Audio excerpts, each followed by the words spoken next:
Hi folks, Canadian Prepper here. So today I'm going to share my opinions on whether or not gold is a worthwhile investment for preppers and some words of caution. So let's get to it.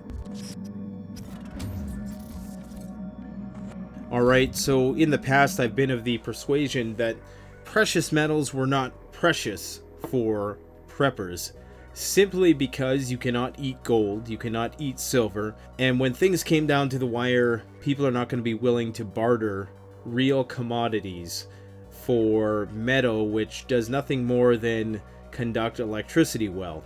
But I want to take a bit more of a balanced approach to this, because indeed there's a reason why gold has been one of the most sought after commodities in human history. Namely, it's because it's shiny and it's rare. That's really the main reason why every culture the world over has pursued gold. The actual inherent value of gold is purely subjective. It's mostly based on the aspect that it's in short supply. I think there's only ever been 3 Olympic-sized swimming pools mined of gold throughout the entirety of human history. So gold is incredibly rare, and some of the greatest atrocities in human history can be associated with the pursuit of gold.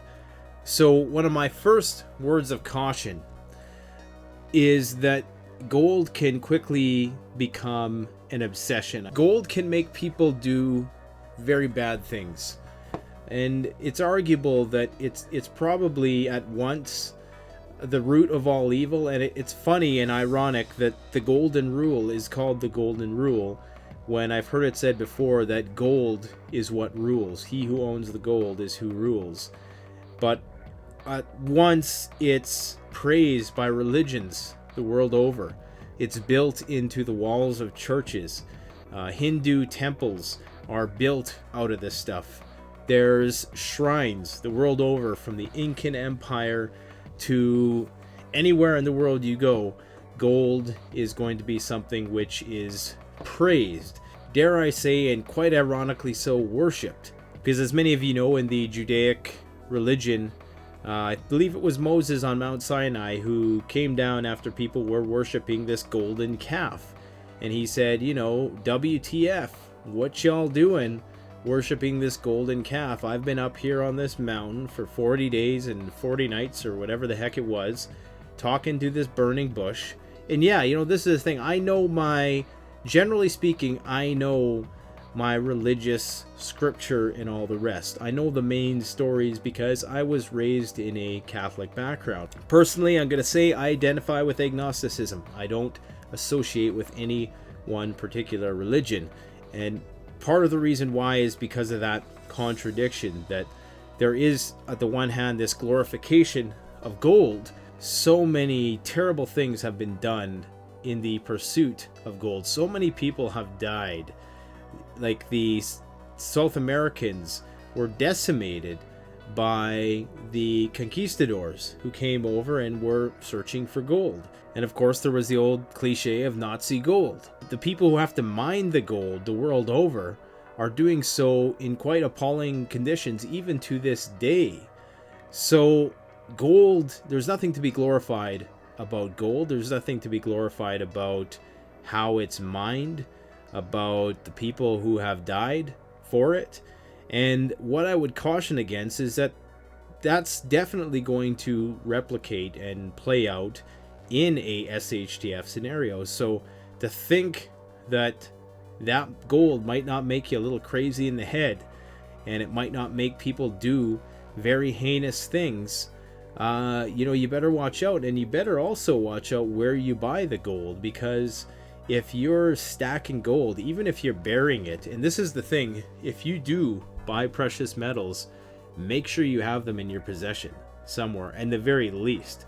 And then of course it's a double-edged sword, because if you have it in your possession, you potentially make yourself a target, because that's all tracked nowadays. All these transactions are traced. So I mean, if you can do it in a way which is untraceable, so that it doesn't come back to you. So if there ever was some sort of global conflict, or the government ever wanted to confiscate it, or maybe there was some cyber security breach which puts your information out there. The problem with precious metals is that they'd be so easy to steal and hide. You can only get so much money for a commodity like a TV or something like that, whereas one gold coin is worth $1,000. So you potentially make yourself a target. Now here's the thing with gold. I would say from a practical standpoint, all ethics aside, I would say that if you have the money, then indeed, obviously investing in gold is never a bad thing from a financial standpoint, because it's going to hold its value relatively well. Even if the dollar tanks and we see rapid inflation and devaluation of the currency, then gold is still going to be there when the smoke clears, and it's still going to generally hold its value as it has since the dawn of civilization. But if you're a person who is just getting into preparedness, I would make sure that you had all of your bases covered first before you even consider buying one gold coin. Because at the end of the day, whether you're prepping for a short or long-term situation, what's going to be of true value to you is that which has some function in keeping you alive. And unfortunately, precious metals don't perform any of those functions. I think that silver is one of the best conductors of electricity, but I think that's its only real function. Maybe there's some esoteric Illuminati reptilian shape-shifting function too. I'm sure some of you guys who go on the conspiracy junk websites know all about the interstellar reptilian gold miners who control the world. But all jokes aside, I would strongly encourage you to make sure you had your bases covered, because I can guarantee that if food is in very short supply, don't expect that somebody is going to sell you stuff for your gold. And furthermore, gold in particular, it's very hard to denominate that in such a way that it's going to be useful and practical. I mean, what are you going to do? You're going to have to buy flakes maybe, or very small pieces. I'm sure you can do that. And maybe, maybe that's something which you can mitigate by doing that. So I guess that's not a big of a deal. But the one thing I would be worried about is making yourself a target then. And indeed, as society is reconstructed after the wake of a large disaster, as order is restored and commerce emerges once again, it may very well prove to be a viable mode of conducting that commerce.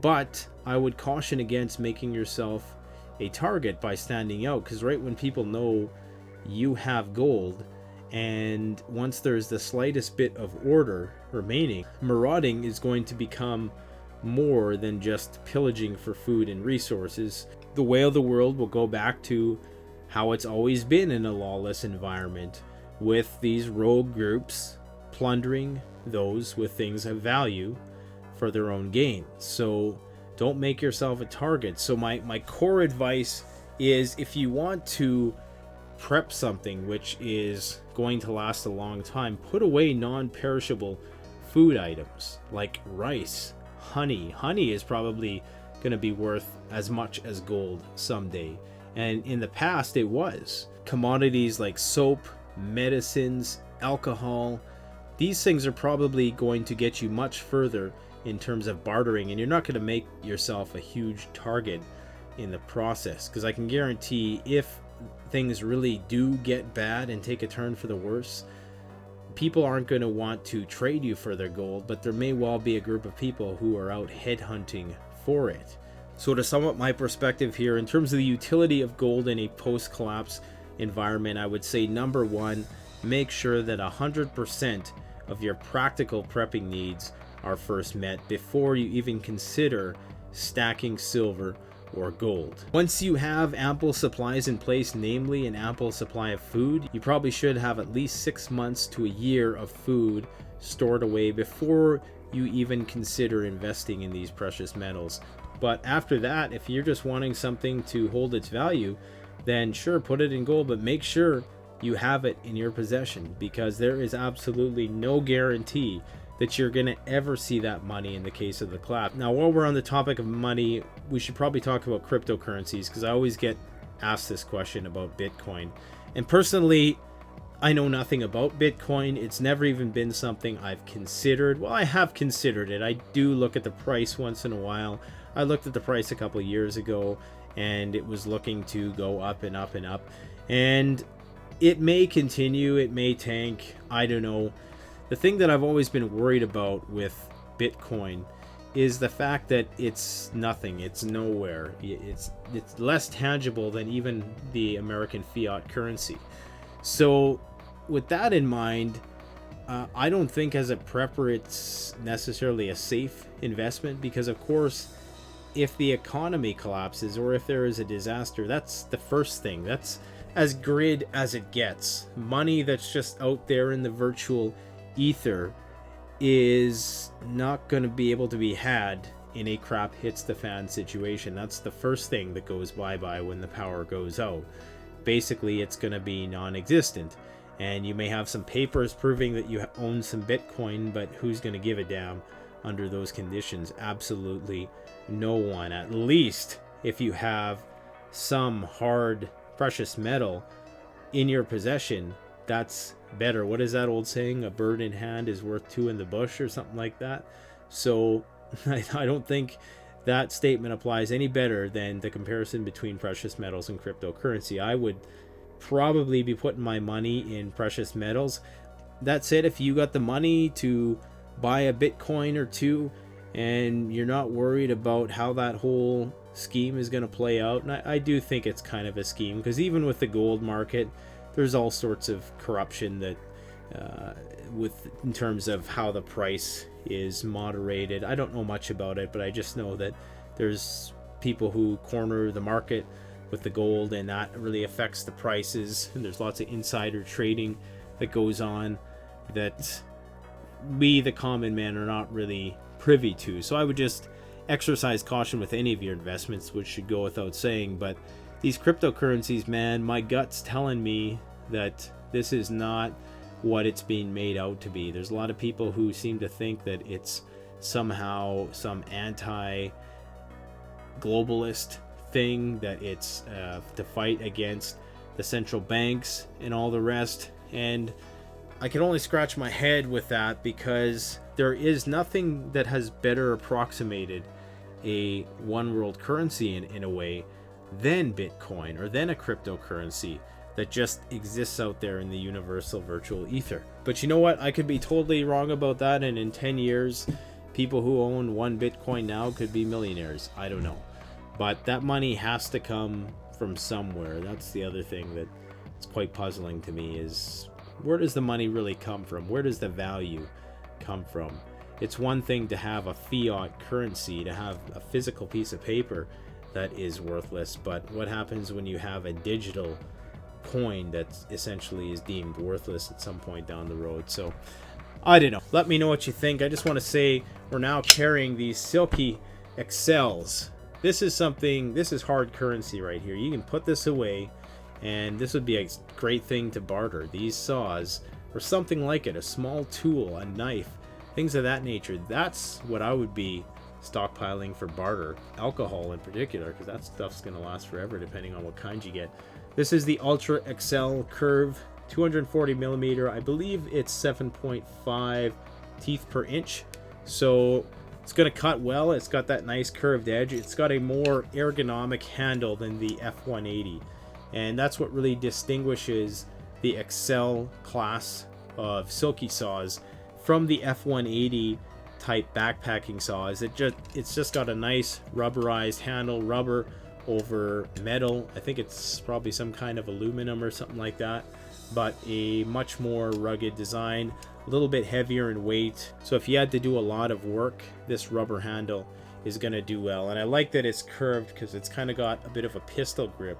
I do have fixed blade saws on the website now also, and we're going to be getting some choppers in as well as the store expands. So go check out canadianpreparedness.ca, and by all means, let me know if I'm totally out to lunch. Let me know if there's something I've missed with regards to gold and the gold standard, and whether or not gold is a good bartering tool, whether you should stockpile it at home, whether you should just have it like most people do. They don't have it in their possession because, you know, it's not insurable. So If you lose it, they're only going to insure up to $1,500 or something. I think it depends on which insurance company you go to. But anyways, let me know your insights about gold and preparedness.